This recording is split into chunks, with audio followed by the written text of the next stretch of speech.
ঝিনাইদহের মহেশপুর উপজেলার সীমান্তবর্তী নদী ইছামতি। ভারত ও বাংলাদেশকে পৃথক করেছে এই নদী। উপজেলার শ্যামকুর ইউনিয়নে ইছামতি নদীর বড় অংশ বহমান।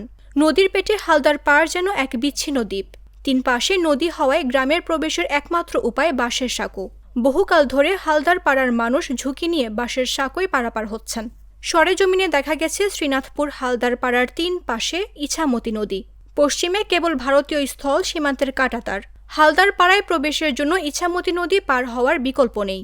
তবে ইছামতি নদী পার হয়ে পাড়ায় প্রবেশ করার জন্য নেই কোনো সেতু বা সড়ক। তো কি ডেলিভারি হচ্ছে, এই মানুষটা পার করতে হলে কাদার পথ ছাড়ার পথ নেই। সাঁকো দিয়া তো বোঝা ধানের আছে, পর্তা আছে, হাত পাওয়া ভাঙতে আছে। আমাদের দেখার কি আছে? আমাদের দেখার মতো তো আমরা দেখি না।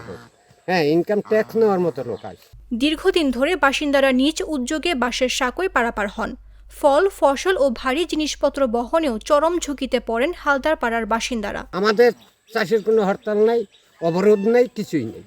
আমাদের কষ্টের জীবন কষ্টেই চলে। এই পর্যন্ত দেখছি এই সাঁকো দিয়ে পারাপার বাপদাদারা এভাবে পারাপার হয়েছে। মনে করি এই পর্যন্ত কিন্তু ব্রিজ হয়নি। অনেক সময় ছেলেপিলে দেখা যায় স্কুলে থেকে পড়েও যায়, অনেক দুর্ঘটনা ঘটে। কিন্তু অনেকের কাছে আবেদন করেছি, কিন্তু কোনো কাজ হয়নি এই পর্যন্ত।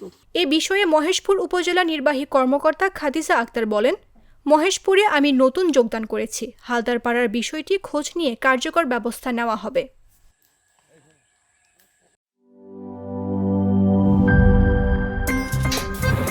আমার একটা স্মার্ট সিদ্ধান্তে 25% গ্যাসের খরচ কমেছে। ভাবছেন কিভাবে?